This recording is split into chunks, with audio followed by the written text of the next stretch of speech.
At 23 minutes past 4 in the morning on May 23rd, 2026, a satellite a million miles from Earth recorded a number. Not a large number, not a dramatic number, a small one, -32. And the moment that number appeared on the screens of the Space Weather Prediction Center in Boulder, Colorado, the overnight forecaster on duty sent an alert that went not to the press, not to the public, but directly to the operators of electrical grids across North America and Europe. Because that number, -32, meant something was coming. And what was coming was not the Aurora.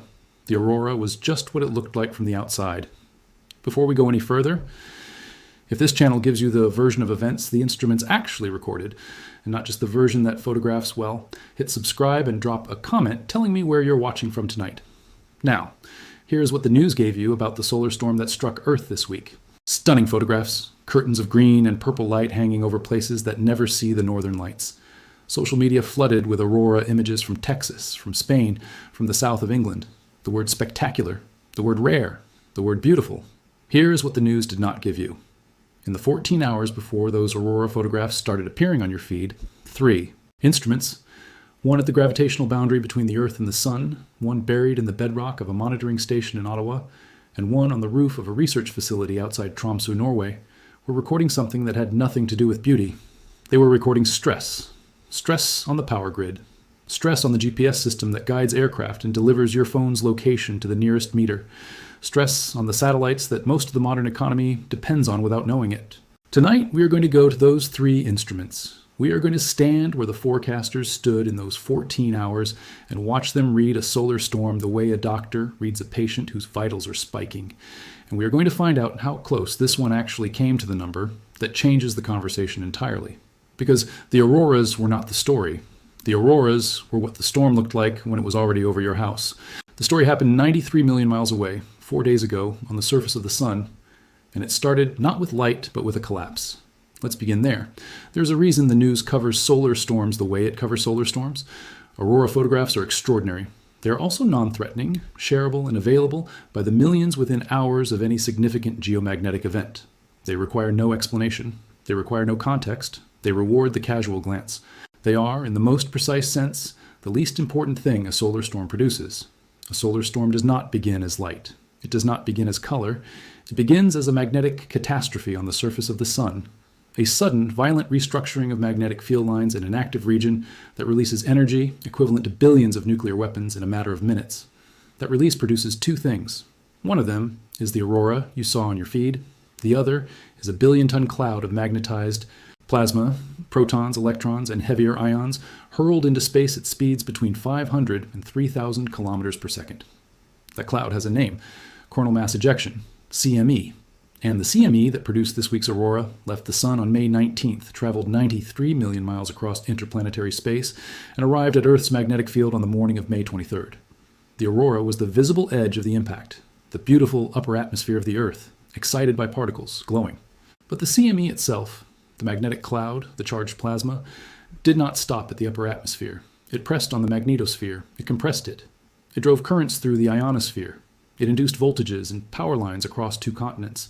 It dragged on satellites. It bent GPS signals through layers of disturbed ionosphere until the positioning errors climbed from centimeters to meters. None of that photographs. All of it matters. The news gave you the aurora. We are going to give you the storm. Sit with this for a moment. The single measurement that determines whether a solar storm remains a light show or becomes an infrastructure event is not its size. It is not the speed of the CME. It is not the energy of the solar flare that launched it. It is the direction of one magnetic field component, the BZ. Every CME carries a magnetic field. That field has components pointing in various directions. The component that matters, the one the overnight forecaster was watching at 4:23 in the morning, is the north-south component, the BZ.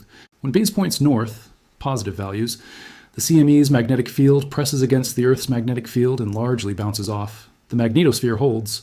The storm remains modest. The aurora is beautiful, and the grid operators go back to their coffee. When BZ turns south, negative values, the CME's magnetic field and the Earth's magnetic field point in opposite directions. They reconnect. They open. The Earth's magnetic shield develops gaps, and the energy of the solar wind pours through. -32 nanoteslas. That was the BZ reading at 4:23 a.m. on May 23rd. For context, the storm that produced the most widely photographed aurora in 2 decades, the May 2024 G5 event, recorded a minimum BZ of approximately negative 50 nanoteslas at its peak. This storm did not reach that, but it sustained its southward BZs for longer than forecasters initially expected. Not the spike of a fast, sharp storm, the sustained press of a slow, deep one. And a sustained southward biz is, in the language of space weather, the one thing grid operators do not want to see, because it gives the induced currents time to build. Hold on to the induced currents. We are going to need them. First, I want to tell you about the instrument that gave the forecasters 45 minutes of warning. 1,000,000 miles from Earth, at a point in space called L1, the first Lagrange point, where the gravitational pull of the Earth and the Sun exactly balance, NASA and NOAA operate a spacecraft called DS-COVAR, Deep Space Climate Observatory. DS-COVAR sits at L1 and faces the Sun continuously. Its magnetometers and particle detectors sample the solar wind every second. And because it sits 1,000,000 miles upstream from Earth, it encounters any incoming CME approximately 15 to 60 minutes before that CME reaches Earth's magnetosphere. That gap, 15 to 60 minutes, is all the warning the world gets. Not days, not hours, minutes. When the CME arrived at DS-COVAR at 4:23 a.m. on May 23rd, and the BZ swung south to negative 32, the alert went out not because someone was watching a newsfeed. It went out because DS-COVAR's real-time data stream is processed automatically, and thresholds trigger notifications to grid operators without human intermediary. The grid operators in the affected zones had somewhere between 30 and 45 minutes to begin load balancing, to open circuit breakers and vulnerable parts of the network, to implement the space weather contingency procedures they had been trained on. Some of them did. Some of them did not have time to do enough. And here's the detail that is not in any Aurora story on any news outlet this week. During the peak of the storm, between approximately 5 a.m. and 11 a.m. on May 23rd, Hydro-Quebec, the grid operator, whose network is particularly vulnerable to geomagnetically induced currents because of the conductive geology of the Canadian shield beneath it, recorded GIC readings in its transmission lines that exceeded normal operating thresholds at 3 substations. No blackout occurred. The procedures held, but the readings were there, in the data, filed in the space weather incident log that almost no journalist ever reads. Geomagnetically induced currents, GICs. This is the mechanism the Aurora photographs never explain because GICs are invisible, happen underground, and only become relevant once they have already done damage. Here's how they work. When the solar wind compresses and distorts the Earth's magnetosphere, the changing magnetic field induces electric currents in any long conductor on the Earth's surface. This is basic physics, Faraday's law. A changing magnetic field induces an electric field. An electric field in a conductor produces a current. The problem is that power transmission lines, the high voltage lines that carry electricity across continents, are very long conductors, hundreds of kilometers long, running in the rough north-south orientations, that make them maximally vulnerable to the east-west flows of geomagnetically induced current. GICs are direct current, DC, flowing into transformers that are designed for alternating current, AC. The transformer does not want the DC. It cannot process it. Instead, the DC causes what engineers call half-cycle saturation. The transformer's magnetic core saturates during one half of the AC cycle, drawing enormous reactive power, generating heat, and in severe cases, failing. Transformer failure is not like a fuse blowing. A fuse is a $2 component replaced in minutes. A high-voltage transformer is a custom-built piece of equipment the size of a house, weighing hundreds of tons, manufactured to order at facilities that can produce roughly 10 to 15 per year globally. When large transformers fail simultaneously, as happened in Quebec on March 13, 1989, when a geomagnetic storm took down the entire provincial grid in 92 seconds, the replacements do not arrive in days. They arrive in months. Hold that. We will come back to 1989. At 5:47 a.m. on May 23rd, a long-haul pilot on approach to Heathrow Airport received an automated advisory through the aircraft communication system. GPS RAIM degraded. Revert to ILS. RAIM, Receiver Autonomous Integrity Monitoring, is the system that tells a GPS receiver whether the positioning signals it is receiving are accurate enough to trust. During a geomagnetic storm, the ionosphere, the layer of the atmosphere that GPS signals must pass through, becomes turbulent and uneven. The signals bend, they delay. They arrive at slightly the wrong time, producing position errors. The pilot switched to the instrument landing system, which uses radio beams from the airport itself rather than GPS signals from space. Standard procedure, practiced, no incident. But consider what that pilot's advisory represents at scale. Every aircraft in European and North Atlantic airspace during the May 23rd storm peak received some version of that advisory. The FAA and Eurocontrol both issued NOTAMs, notices to airmen, flagging GPS unreliability during the storm window. Not one passenger on any of those flights was told. Not one news story this week mentioned it. It was managed quietly by people who trained for exactly this, using systems built as a backup for exactly this moment. The system held. The question worth asking, and the question we will get to, is how many more times it holds before a storm comes along that is just large enough to find the gap between the backup and the failure. There's a third thing the solar storm did that received no coverage. It killed satellites, not dramatically, not visibly, quietly, over the course of hours through a mechanism called atmospheric drag. During a geomagnetic storm, the upper atmosphere heats. As it heats, it expands upward. The boundary between where the meaningful atmosphere ends and true space begins, the zone where low Earth orbit satellites operate, rises. Satellites that were orbiting in near vacuum suddenly find themselves pushing through slightly more air than their orbital calculations expected. The drag slows them. Their orbits decay slightly faster. If uncompensated, they deorbit sooner than planned. The operators of large satellite constellations, including Starlink, which operates thousands of satellites in low Earth orbit, conduct what are called conjunction assessments and orbital maintenance burns during geomagnetic storms. They fire thrusters to raise their orbits back to the planned altitude. Those burns cost propellant. Propellant is finite. Every burn during a storm is a burn that was not available for the satellite's planned operational lifetime. In February 2022, SpaceX launched 49 Starlink satellites directly into the ascending phase of a geomagnetic storm. The atmospheric drag was so severe that 38 of the 49 satellites could not maintain orbit and re-entered the atmosphere within days. A $50 million loss directly attributable to a storm that the news covered as a minor space weather event. The May 23rd storm was not that severe. The satellite operators had warning. The conjunction assessments were run. The burns were executed. But in the log of the National Oceanic and Atmospheric Administration's Space Weather Prediction Center, which is public and which almost no journalist ever reads, there are terse entries from the storm window noting spacecraft operators reporting anomalous drag conditions and executing corrective maneuvers. That is the news story, not the Aurora. The Aurora is beautiful precisely because it is harmless. The infrastructure impacts are invisible precisely because the people managing them are very good at their jobs. What neither the beauty nor the management tells you is how large the storm would need to be for the management to fail. For that, we need to go back 167 years. On September 1st, 1859, a British astronomer named Richard Carrington was sketching sunspots through his telescope when he observed something no astronomer had recorded before: a sudden, intense flash of white light erupting from an active region on the solar surface. So bright it was visible through the telescope in broad daylight. He noted the time, 11:18 a.m. He called for a colleague to confirm what he was seeing. By the time the colleague arrived, it was over, 17 seconds of light. That flash was the largest solar flare in the recorded history of solar observation. What followed it was a CME so fast, traveling at approximately 2,300 kilometers per second, compared to a typical CME's $500, that it crossed 93 million miles of interplanetary space in 17.6 hours, rather than the usual 2 to 4 days. And when it struck Earth's magnetosphere on September 2nd, 1859, it produced a geomagnetic storm so severe that the Aurora was visible at tropical latitudes. In the Caribbean, in Colombia, in Hawaii. That is not the remarkable part. The remarkable part is what it did to the technology of 1859. The only significant electrical infrastructure in the world in 1859 was the telegraph network. Copper wires strung on wooden poles across continents, carrying signals by controlled electrical current.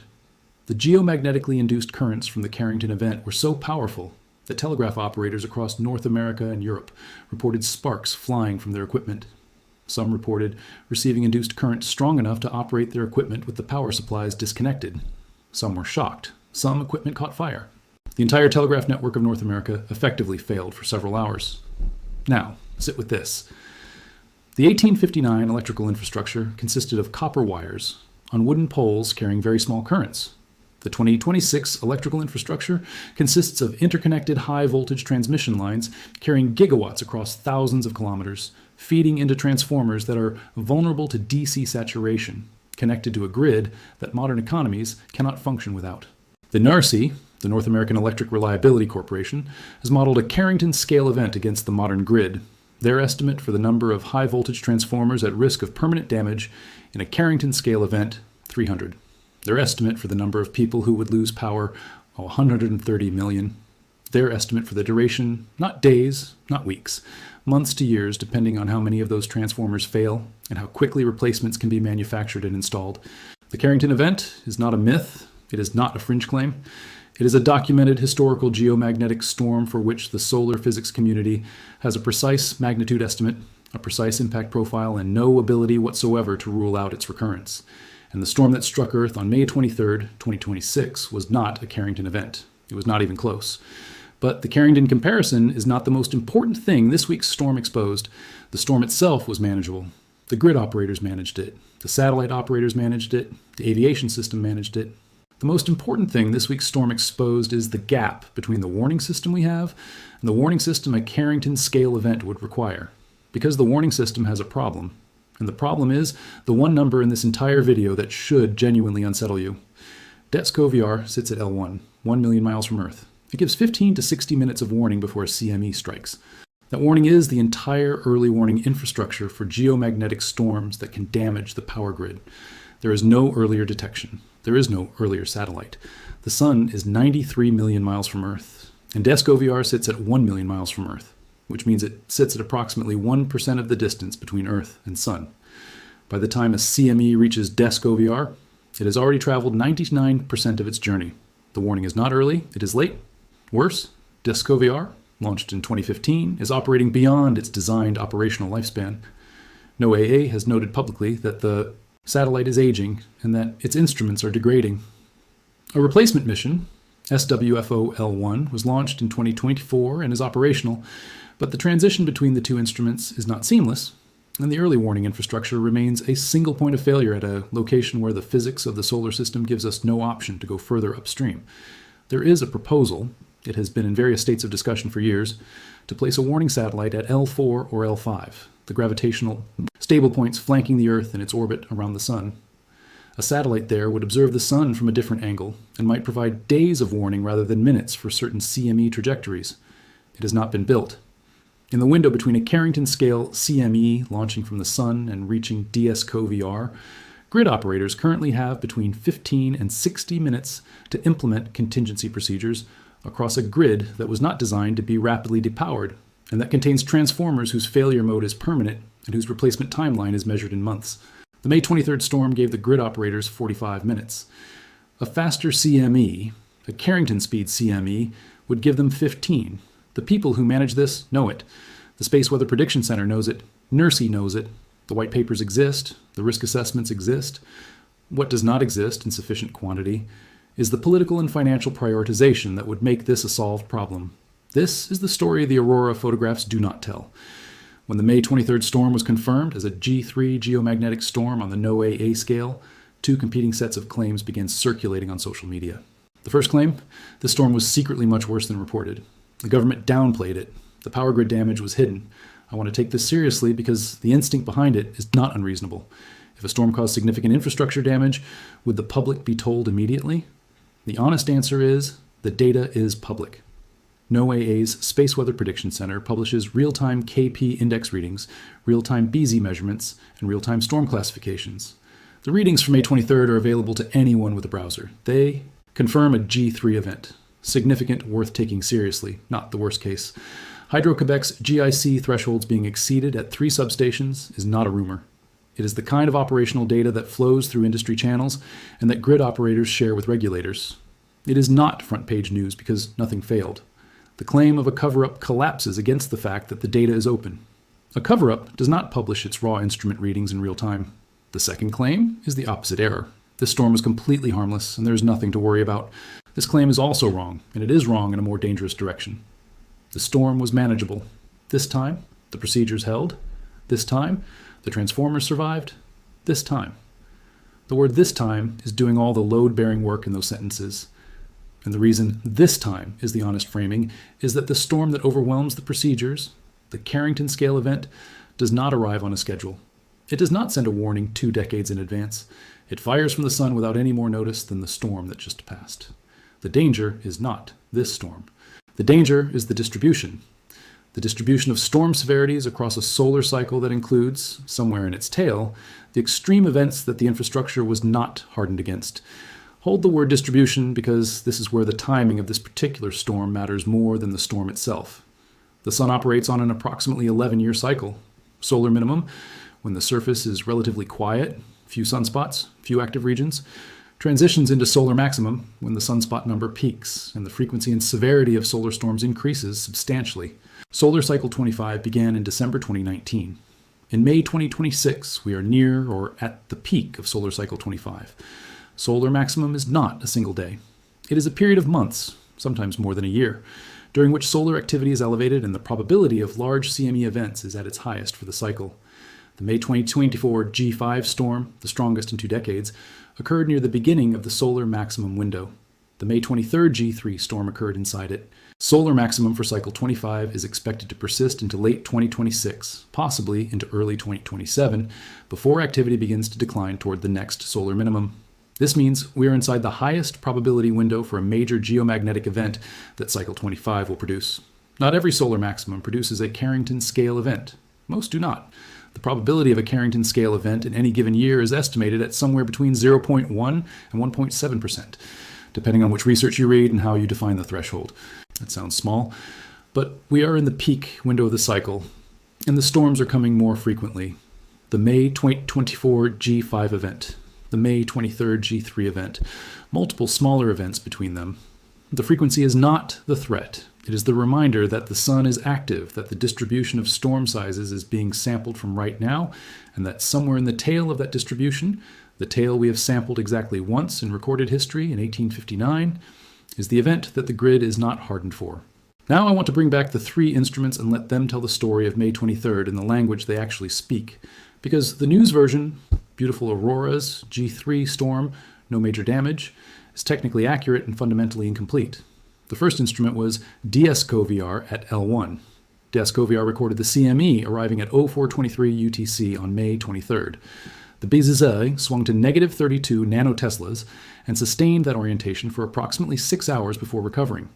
The solar wind speed at peak was measured at approximately 780 kilometers per second. Fast, but not extreme. The proton density was elevated. The total pressure on the magnetosphere during the peak was roughly double the quiet time baseline. What DSCOVR was not designed to measure, and did not measure, is what the magnetic cloud was doing internally during transit. The Bs at DSCOVR is a point measurement at L1. The structure of the CME varies across its face. A CME can present one BZ value at L1 and a different value when it impacts Earth's magnetosphere at a slightly different location on the cloud's leading edge. The 45-minute warning comes with an uncertainty about exactly how severe the impact will be. The second instrument was the array of ground-based magnetometers maintained by Natural Resources Canada, which operates a chain of geomagnetic observatories across the country, specifically to measure the geomagnetically induced current risk to infrastructure. The Ottawa Observatory, one of the longest-running, continuously operating geomagnetic observatories in the world, with records going back to 1843, recorded a maximum horizontal field variation of approximately 480 nanoteslas per minute during the storm peak. To calibrate that number, the Quebec 1989 blackout occurred when field variations exceeded 500 nanoteslas per minute. May 23rd, 2026 reached 480. That number was not in the Aurora story on any outlet I reviewed. The third instrument was the ionospheric monitoring network, specifically the chain of receivers maintained by the Continuously Operating Reference Stations program, which tracks GPS signal quality in real time to detect ionospheric disturbance. During the storm peak, total electron content, the measure of how much ionospheric disturbance is bending GPS signals, spiked to levels that pushed positioning errors in affected regions to between 5 and 15 meters. For reference, normal GPS accuracy is 1 to 3 meters. Aviation approaches that rely on GPS augmentation systems require positioning errors below a threshold that the May 23rd storm pushed beyond for approximately 4 hours at mid-latitudes. 3 instruments, 3 independent measurements. None of them made the news. All of them recorded the same event from 3 different physical perspectives, and all 3 of them said the same thing. This storm was closer to the line than the Aurora photographs suggested. Let me stand back now and put the full picture together, because this is where the story of May 23rd stops being about space weather and becomes about something that applies long after this storm is forgotten. A CME fired from the sun on May 19th. It crossed 93 million miles in 4 days. It arrived at DSCOVR with a southward BZ of negative 32. It gave grid operators 45 minutes of warning. It induced currents in the Canadian transmission network that came within 4% of the field variation rate that produced the 1989 Quebec blackout. It pushed GPS positioning errors to 15 meters across mid-latitude airspace. It dragged on satellites across low Earth orbit. And none of that is visible in the thing the news spent all its time photographing. The aurora is the beauty of the collision. The charged particles exciting atmospheric gas, the electromagnetic energy of the storm radiating as visible light across the night sky. The aurora is also, in the most precise sense, the exhaust. The storm is the thing that happened upstream, in the magnetosphere, in the ionosphere, in the power lines, in the GPS signals. In the thrusters firing on satellites to counteract drag they were not designed to absorb. We built a civilization that runs on electricity, on precise positioning, on satellite infrastructure. And then we placed that civilization in the magnetic field of a planet orbiting a star that produces, periodically and unpredictably, events capable of overwhelming everything we built. The May 23rd storm was not that event. It was 480 nanoteslas per minute when 500 brings down the grid. It was 45 minutes of warning when the procedures require 45 minutes to implement. It was, in the most literal engineering sense, within the margin. The margin held. There's a reason the news covers Aurora photographs and not GIC readings. Aurora photographs are true. They are accurate representations of something that happened. They are not wrong. They are just missing the dimension that matters. A photograph of auroras over a darkened city tells you that a solar storm occurred. It tells you nothing about how the storm interacted with the infrastructure that city depends on. It tells you nothing about the magnetometer reading in Ottawa, or the GPS error rate over Heathrow, or the thruster burn on a satellite you have never heard of. The news gave you the exhaust because the exhaust is beautiful. The storm itself, the thing happening in the infrastructure, in the warnings, in the 45-minute window, and the negative 32 and the 480 nanoteslas per minute was not beautiful. It was technical. It was operational. It was the kind of story that requires understanding the difference between a BZES and a KP index before it makes any sense. So it was not covered. And this is the thing I want to leave you with. Not fear, not urgency that has no productive outlet. Something quieter than that. Every major aurora event from now until late 2026, every time you see the photographs on your feed, every time someone posts the green curtains over their backyard, is happening during the peak window of solar cycle 25, the most active period the sun will have for another 11 years. Each storm is a sample from a distribution. Each storm that stays at G3 tells you something about where you are in that distribution. It does not tell you where the tail is. The aurora is the storm's reflection in the sky, lovely and lagging. The instruments know the storm before the aurora does. The grid operators know it before the photographs do. And somewhere in the 11-year cycle of a star 93 million miles away, in an active region we cannot yet see rotating onto the solar disk, in magnetic field lines that may already be under tension, there is a CME that is not yet formed. When it does, DSCOVR will see it in 17 hours, or 30, or possibly as few as 15 minutes after it launches. And somewhere in Boulder, Colorado, an overnight forecaster will watch a number appear on a screen. And the question that nobody on the news will be asking in the hours before the aurora photographs start appearing is the same question it always is. What is the bees doing? And which way is it pointing?